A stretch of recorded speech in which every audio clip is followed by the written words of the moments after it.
Hello students, in this video you will learn laws of rational exponent. तो सबसे पहला law है and also learn how to apply these law in solving questions. तो पहला law है base same हो तो पावर ऐड हो जाती है। इस लॉ को हम लॉ ऑफ एडिशन कहते हैं। बेस ए है, पावर m है, बेस a और पावर n है।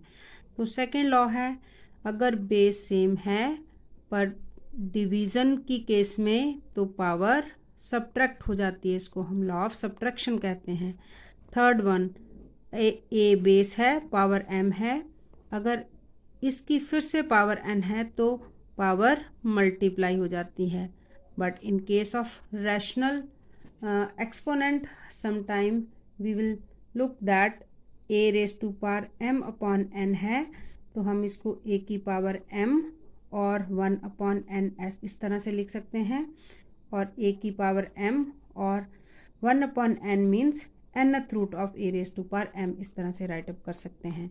अगर a की पावर n है और इसको 1 अपॉन a करेंगे, बेस का रेसिप्रोकल होंगे तो पावर नेगेटिव हो जाती है। और नंबर 6 बेस डिफरेंट है, पावर सेम है तो बेस मल्टीप्लाई हो जाते हैं। अब हम इन लॉज से रिलेटेड क्वेश्चंस करेंगे। और एक बात रह गई, अगर हमारे पास किसी भी वेरिएबल या कांस्टेंट की पावर 0 होती है तो वो हमारे पास 1 होता है। ये लॉ 7 लॉज है। इन लॉज को हम अप्लाई करके क्वेश्चन सॉल्व करेंगे। क्वेश्चन है हमारे पास 1176 is equal to 2 raise to power a into 3 raise to power b into 7 raise to power c। तो हमें यहाँ पर a, b और c की पावर को फाइंड आउट करना। तो सबसे पहले हम 1176 को स्प्लिट कर लेंगे प्राइम फैक्टर्स में। स्प्लिट करने के बाद देखा कि 2 जो है वो 3 बार इसमें prime factor 2 occurs in 3 time, तो इसको 2 रेज टू पावर 3 और 3 की पावर 1 क्योंकि 3 1 टाइम है, और 7 2 बार है तो 7 की पावर 2। फिर हम इनकी पावर्स को कंपेयर कर देंगे। 2 की power a, 3 raise to power b, 7 raise to power c। 2 की पावर इक्वल में जो 2 की पावर है उसको 2 की पावर से कंपेयर करेंगे तो ये 3 आएगा। 3 की पावर को 3 की पावर से, बेस 3 है, इधर भी बेस 3 है तो पावर सेम हो जाएंगी। बेस हमारा 1 आ जाएगा और c हमारा 2 आ जाएगा। Most important type of question, ऐसे क्वेश्चन अक्सर एग्जाम में पूछे जाते हैं। अगला क्वेश्चन भी हम लॉज ऑफ एक्सपोनेंट की मदद से सॉल्व करेंगे। हमें बोला है कि x -1 की पावर 3 इज इक्वल टू 8, तो x प्लस 1 की पावर 2 वैल्यू फाइंड आउट करो। तो 8 को हम स्प्लिट करेंगे तो ये 2 की पावर 3 हो जाएगा।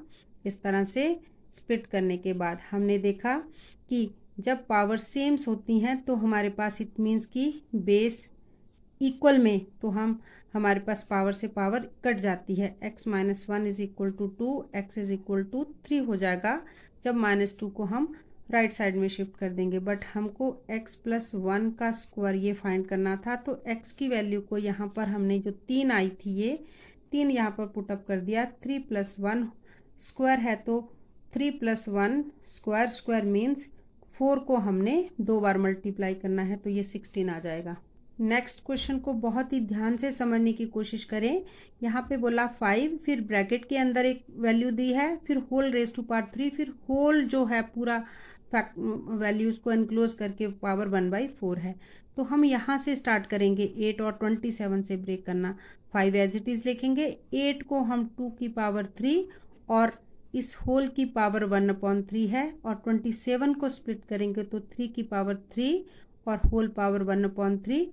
फिर इस ब्रैकेट के साथ 3 पावर है, होल पावर फिर से हमारे पास 1/4 है, तो ये 5। अब हमें पता है कि लॉज ऑफ एक्सपोनेंट में अभी हमने देखा कि अगर एक पावर इनसाइड है और उसी पूरी वैल्यू के फिर आउटसाइड पावर है तो ये दोनों पावर मल्टीप्लाई होती हैं। तो 2 3 इंटू 1/3, फिर ये वाली 3 1/3 से फिर मल्टीप्लाई हो जाएगा। इस ब्रैकेट को एज इट इज़ रखेंगे और ये सारे की पावर 3 है और फिर से हमारे पास 1/4 है, तो ये ऐसे कट जाएगा, ये इस तरह से कट जाता है। 5 यहाँ 2 प्लस 3, 2 + 3 की फिर से पावर दी है, इसको हम एज इट इज़ ही लिखते जाएंगे जब तक कि हमारा अंदर का पूरा ब्रैकेट सॉल्व नहीं होता। 5 2 + 3 5 की पावर 3 और होल पावर फिर से हमारे पास 4 है, 1/4 नॉट 4 बट 1/4 है।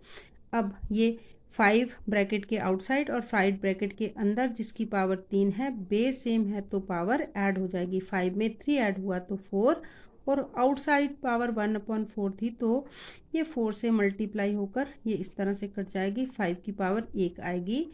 और ये क्वेश्चन आपको MCQ में पूछा जा सकता है। और क्वेश्चन नंबर 4 है कि 2 - 3, फिर ब्रैकेट के अंदर 2 - 3, 2 - 3 की पावर 3 है और होल पावर 3 है।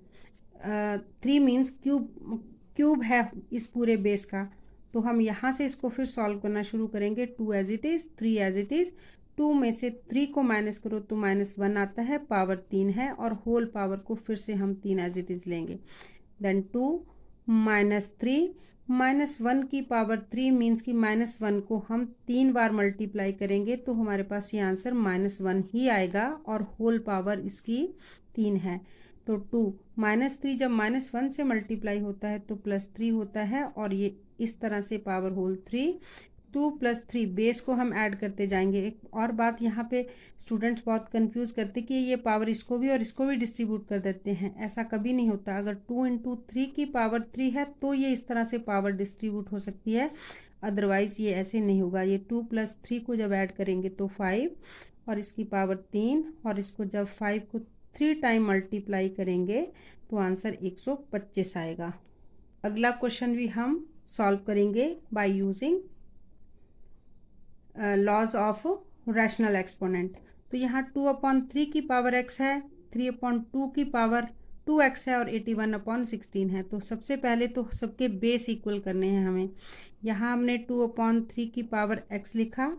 अगर 3/2 को हम रेसिप्रोकल कर दें, 3/2 को अगर हम 2/3 कर दें तो 2x की साइन चेंज हो जाएगा, 2x हो जाएगा। और 81 और अगर हम 81 और 16 को स्प्लिट करते हैं, 81 को हम 3 की पावर 4 और 16 को 2 की पावर 4 लिख सकते हैं। मीन्स कि हम इसको 3/2 की पावर 4 पूरा लिख सकते हैं।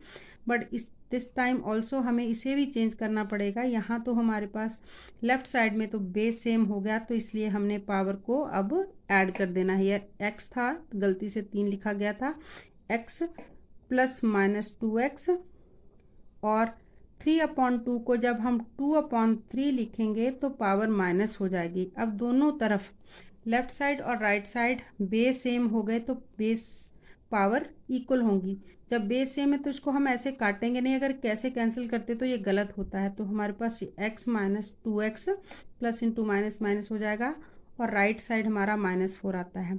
जब हम x में से 2x को माइनस करते हैं तो 1x और -4 माइनस से माइनस कैंसिल हो जाता है और x की वैल्यू 4 आ जाती है। This is a very very important question. Next question में भी हम लॉज ऑफ एक्सपोनेंट अप्लाई करेंगे। बेस 256 है और पावर 0.16 है, बेस 256 और पावर 0.09 है। तो बेस सेम है तो पावर ऐड हो जाएगी, 0.16 प्लस 0.09।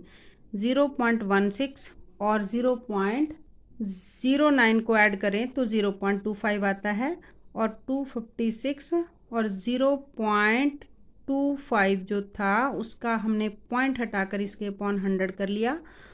25 4s are 100 तो 1/4 आ जाएगा और 256 को हम 4 की पावर 4 लिख सकते हैं, देन 1/4।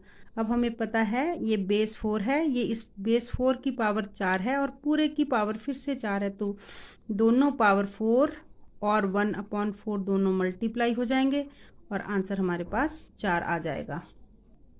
नेक्स्ट क्वेश्चन जो हमें देखने में बहुत मुश्किल लग रहा है but it is very easy to solve. तो हम सबसे पहले ब्रैकेट का जो ये बेस होता है यहाँ से इसको सॉल्व करना शुरू कर देते हैं। तो 23 2 की पावर 2 मीन्स 2 को 2 बार मल्टीप्लाई करना है तो 4 और होल पावर 2/3। ऐसे ही 140 बेस जो है 140 - 19 है तो 140 से 19 को माइनस करो तो 121 आता है और इस बेस की पावर फिर से 1/2 थी और होल पावर फिर से 2 आई थी। 23 में 4 ऐड करो तो 27 आता है। 27 की पावर 2/3 लिखा और 11 को हम 121 को हम 11 की पावर 2 लिख सकते हैं और होल पावर 1/2 और then whole power is equal to 2। अब 27 को हम 3 की पावर 3 लिख सकते हैं और होल पावर 2/3 और यहाँ 11 2 पावर 1/2 पावर से मल्टीप्लाई हो जाती है और होल पावर 2 है। देन 3 ये 3 पावर 2/3 से फिर मल्टीप्लाई हो जाती है और यहाँ से ये कट जाता है 11 और होल पावर 2 है। ये 3 से ये 3 कट जाता है तो 3 की पावर 2 प्लस 11 बच जाता है और होल पावर 2 रहती है। 3 की पावर 2 का मतलब 3 into 3 which is 9 plus 11 whole power 2। 11 में आप 9 ऐड करो तो 20 आता है। 20 की पावर 2 मीन्स 20 इंटू 20 हो जाएगा तो आंसर हमारे पास 400 आएगा। This question was looking very difficult but it was easy one, so be careful while doing calculation.